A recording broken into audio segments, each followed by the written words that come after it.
can.Component's API is divided into two parts. There's the define API, where you extend can.Component with properties that define the behavior of an instance of the component. And there's the instantiate API. This is what creates an individual instance of a component. You instantiate a component through a custom element in a template with attributes that specify properties on the component's scope. Let's go in depth in the define and instantiate APIs. Starting with the tag property. A component's tag property specifies the tag name on which instances of the component will be created. For example, here is a can.Component that will add behavior to foo_bar elements found in the page. Let's take a look at an example that'll help us better understand when can.Components are defined and instantiated.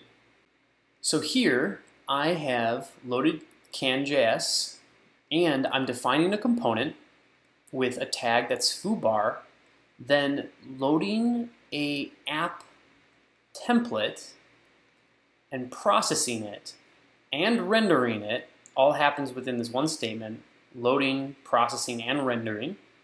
And I'm putting the result into this out element. This does exactly what you would expect.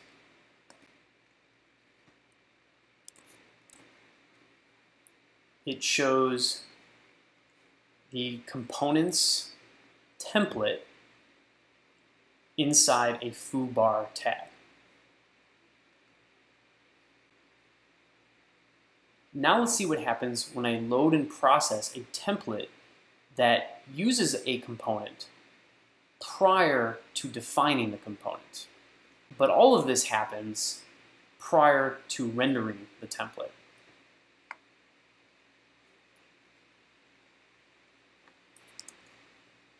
The same thing happens. This is because by default, any template elements that have a hyphen in them, CanJS will assume are going to be hooked up with a component, and we'll put hooks in to try to find a component that matches that element and instantiate that component. So it's okay to define a component even after a template has been processed. But you must, of course, define the component before the template is rendered. But let's see what happens if we don't use a hyphen in our tag name. Here,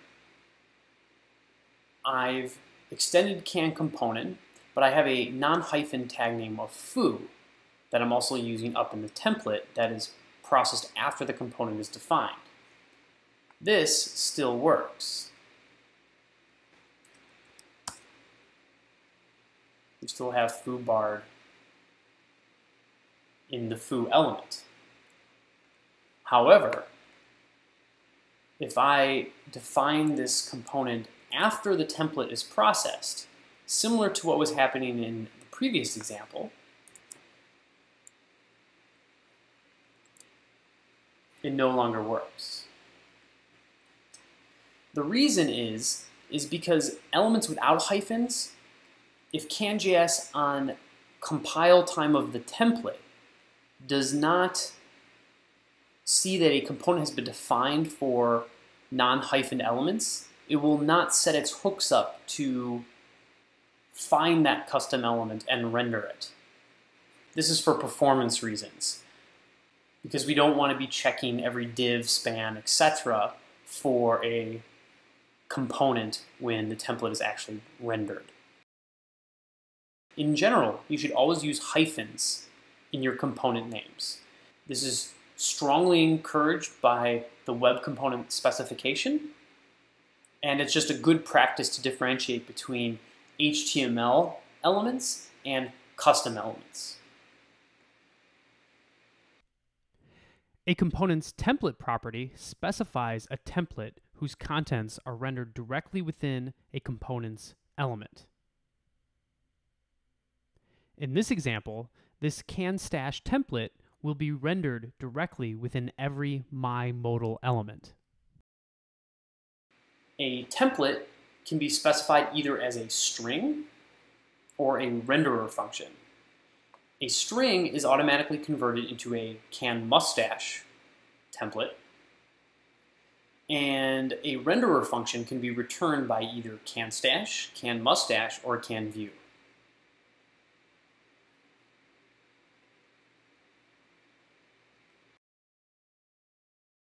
Now let's see an example that expresses some of the power and ease of use of web components with a handy modal widget.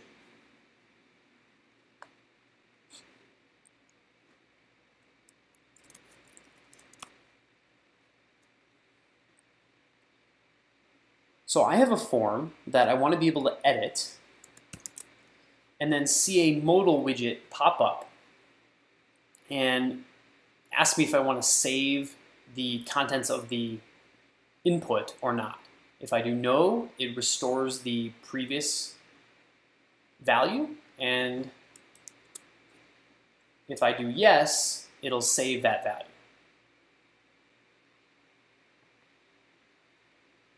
My form in a mustache template looks like this. I want to add that modal behavior, and I want to do it by calling out to a component. Before I write a lot of code, I tend to write out my templates as if everything that I wanted to work was already working. In this case, I might write if I should prompt save, add a modal element to the page with the content I want to show in the modal. In this case, I might have a paragraph that asks, do you want to save? And two buttons, one that will be for yes, and another that will be for no. And if someone clicks the yes button, I'm going to add that save, call save, and if someone clicks the no button, I'm going to have that call cancel.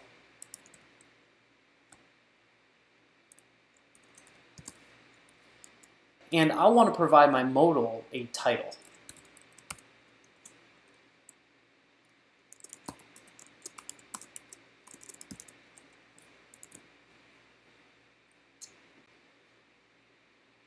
Let's see how I implemented my modal. My modal was implemented with just a template and a lot of style.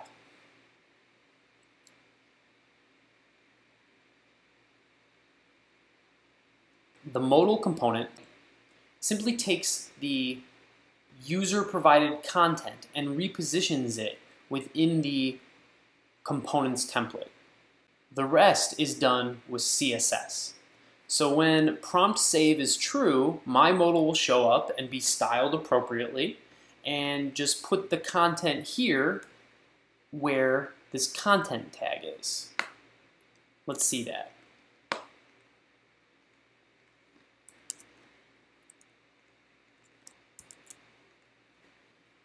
Here we can see the source content that we put inside the myModal tag.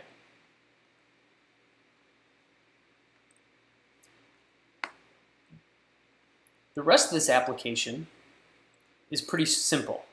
We define a canMap constructor function that represents the logic for this application. It maintains a value and backup property.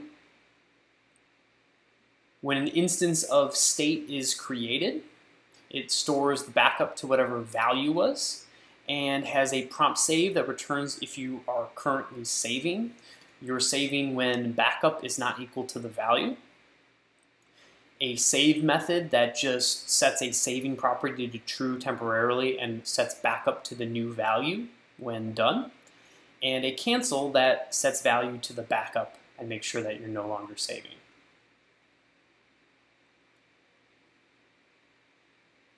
An instance of this state constructor function is created and passed to the template. And it's as simple as that. But let's try to understand better the repositioning of content that the that component's content element can do. This is based off of web component technology. Web components will allow the same thing, but you can use it now in CanJS. My modal within the applications template looked like this. A my modal element with content inside of it. This is called the light or user provided DOM or source content. It's a lot of different names. Light DOM is the web component name for it. My modal provided a template that looked like this. It had a background that was kind of the opaque background for the modal, a element that contained the contents that the user provided with a title, and a content element that would take the light DOM within my modal and reposition it to where the content element is. Basically replace the content element with what's inside the my modal element. This resulted in the composed DOM, which looked like this. When web components are fully realized, you'll only ever see the light DOM if you inspect the page. But with CanJS, currently, you'll see the fully composed DOM in the page. If no source content is provided, the insides of the content element will be used instead. So in this case, with nothing inside my modal, it'll simply say empty in the modal window. We can add default content to my modal to remind people to add source content.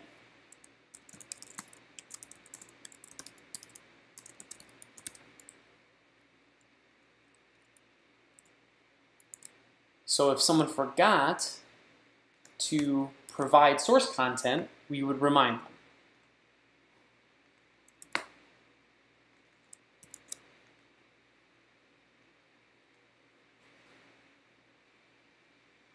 The next, and probably most important property of a can component is its scope. The scope specifies a component's view model, which is an instance of a can map that is used to render the template. The scope can be specified as an object, a can map, or a function. So let's take a look at the different ways scope can be defined. The first is with a function. The function should return a can map instance that will be used as the component's view model. Let's look at an example. In this example, a template is rendered with an object that has a name property that is jQuery++. Within the template, an add data component is called. Add data creates a can map instance as its view model. That view model, that can map instance, is added to the mustache scope that the inner contents of add data is rendered with. So let's see what that means.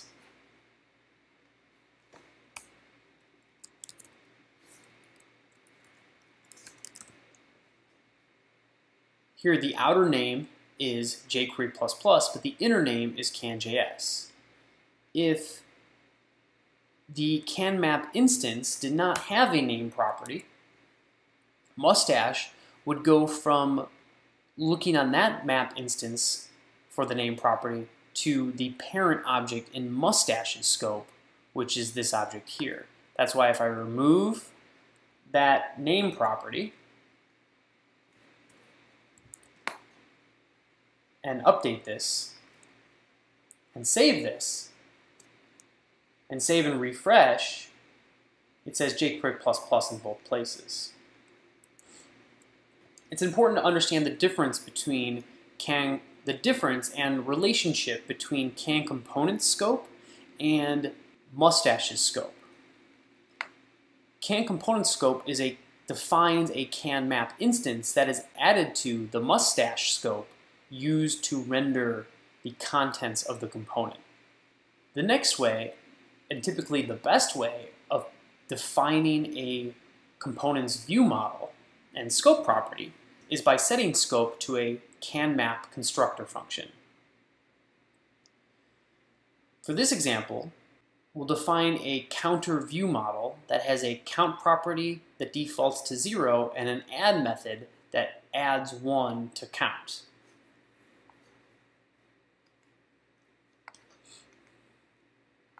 You can see this here.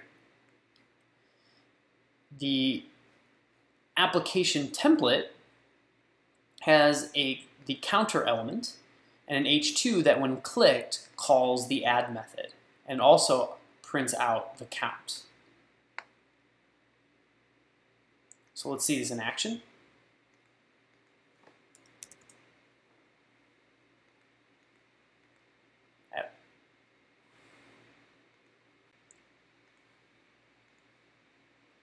As I click the h2, the add method is called and the count increased. Defining a view model can.Map constructor function is the preferred way of defining a component's scope property because this view model is very easily unit testable. I can create a new instance of the counter view model and call its methods and test the results.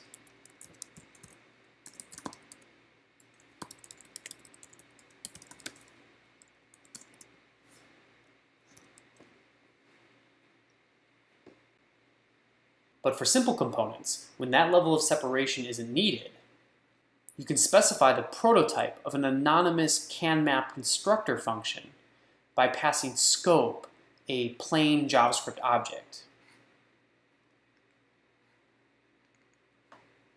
So this is exactly equivalent as the previous example.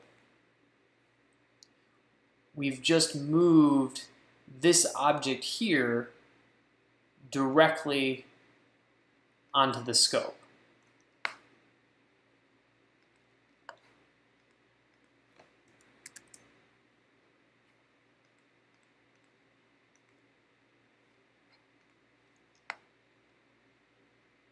A scope's methods can be called from within a template. The arguments the methods are called with depends on how those methods are called. Let's see an example that shows how scope methods are called. In this page, I've extended the previous example to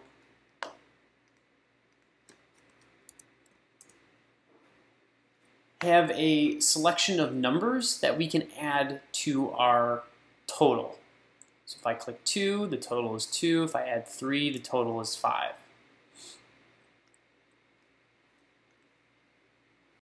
The template reads the scope's prettyCount method. The prettyCount method translates the count value into an English word.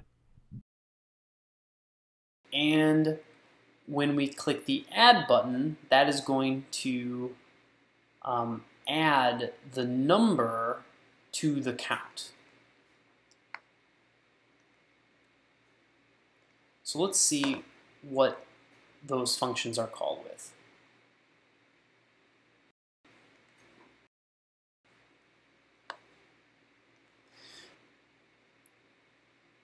When an event handler calls a method on the scope, it's called with the current mustache context.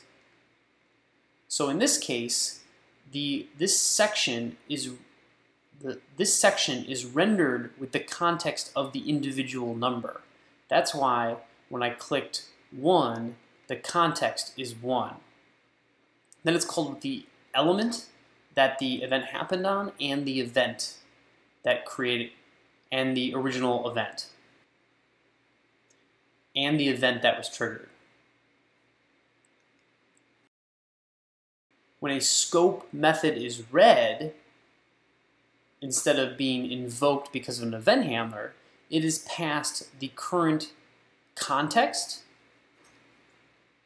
of the template and the full mustache scope object.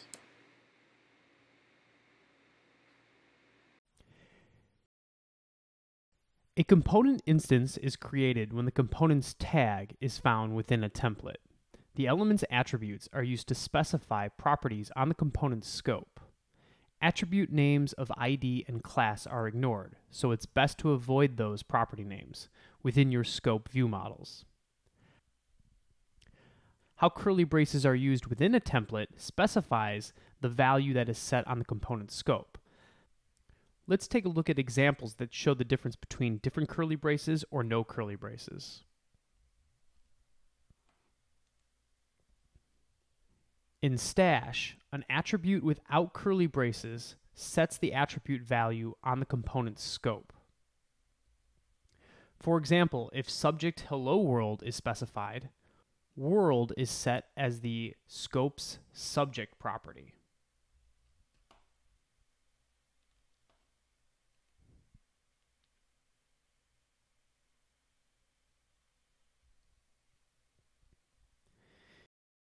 If the subject attribute is changed, can.Component will automatically update the scope's subject property.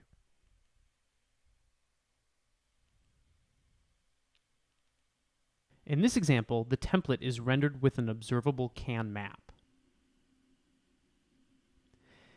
And the subject attribute is set to double curly braces that contain the key of the observable data. When double curly braces are used, this sets up can.Stash's standard live binding. All can.Stash is doing is replacing the double curly braces with the value of the key. The value of the key being robot overlords. can.Component just sees the subject as robot overlords and sets this subject in the can.Component's scope to robot overlords.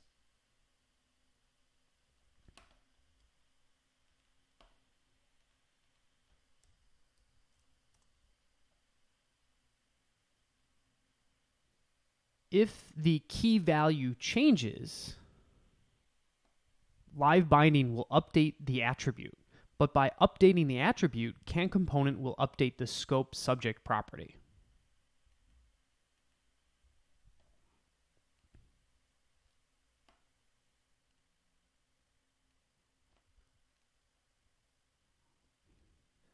The previous examples were only useful for passing string values onto a component.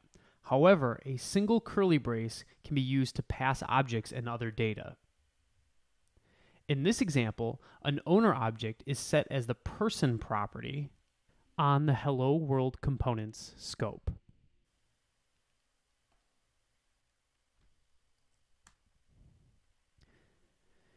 If later the values on owner change, they will be reflected via live binding.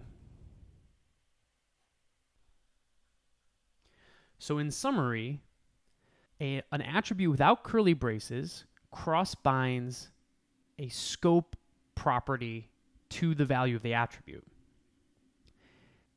An attribute value with double curly braces sets up live binding of the key to the attribute's value, and therefore updates when the key changes its value, it will update the attribute, and then by updating the attribute, that updates the property value on the component scope. And a single curly brace directly cross-binds the key value to the property value on the scope. Attributes on a can.Component are camelized and cross-bound to their key value. For example, an attribute like plate-name will set the plate name property on scope. This happens because case is ignored on attributes in the DOM. Also, attributes specified this way are cross-bound to their source data. This means that if the component changes its plate name property, it will update the value pointed at by key. Let's see an example of this.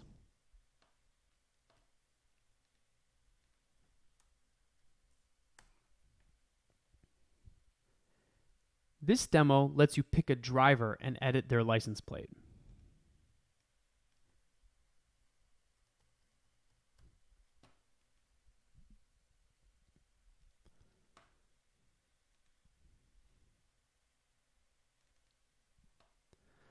On a high level, there's a myApp component that coordinates between a drivers component and an edit plate component. The drivers component draws a list of drivers using driver stash template. When a driver is clicked on, it calls the driver component select method, which sets the driver component's selected property. That selected property is cross-bound to the editing property of myApp. This means that when drivers selected changes, it updates myApp's editing property. When editing changes, it also updates editing license plate, which updates edit plate's plate name property.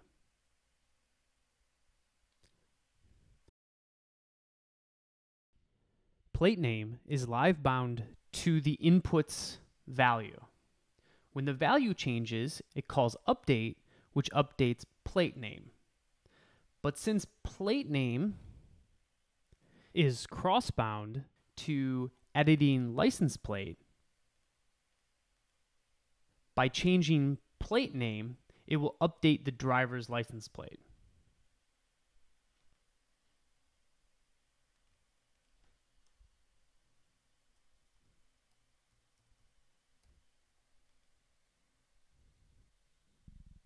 Can components can be hooked up to any element, including those in the page. You basically need to create a new instance of the component with a scope, option scope, and subtemplate. This is tag data passed from can_View_Tag. In this example, I have myApp directly within the page, and I initialize it like this. A component's events object is a map of event descriptions to event handlers. The event description has an event name, an optional selector, and context. For example, click as an event descriptor listens to click events on the component element. li_click listens to LIs within the component element. By default, the context of the element handler is the component's element. This can be changed with curly braces. The final example would listen to the scope's username object's first event. CanJS supports inserted, removed, and attributes DOM mutation events. The inserted event is fired whenever a component is added within the document. This is a great place to do initialization code. For example, a drivers component can load drivers on inserted and update the scope's drivers attribute. In this page, when you show the drivers component, it will start loading the drivers. This is done by updating the drivers list when the component is inserted in the page. Sometimes it's necessary to listen to changes and manually update the DOM.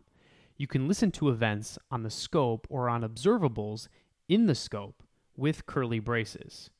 For example, when DMVs is updated, a length event will be produced. We can listen to that and fade in the list of DMVs.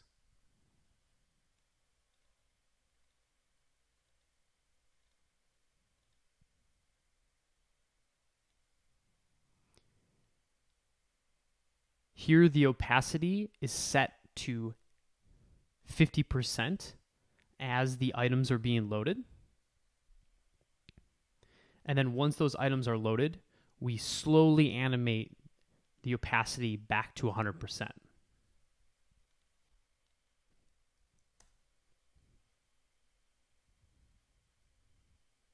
You can see that when I click on DMVs.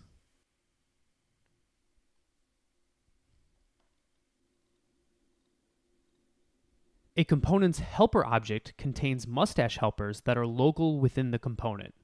The helpers are called almost exactly like normal mustache helpers, with the arguments the helper is called with and the mustache options object that has data about how the helper was called. The options object includes the current context, the scope, the truthy and falsy subsections, and the hash arguments. The only difference is that component helpers always have the scope as this. Let's look at an example isEditing helper. This isEditing helper is passed a value, and if the value matches the myAppComponent's editing property, the helper's truthy subsection will be rendered.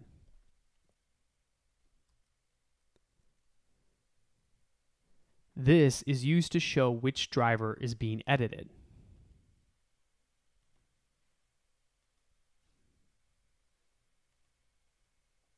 And is used here. isEditing is called with the driver in the list of drivers, and it has a subsection that simply has editing in italics.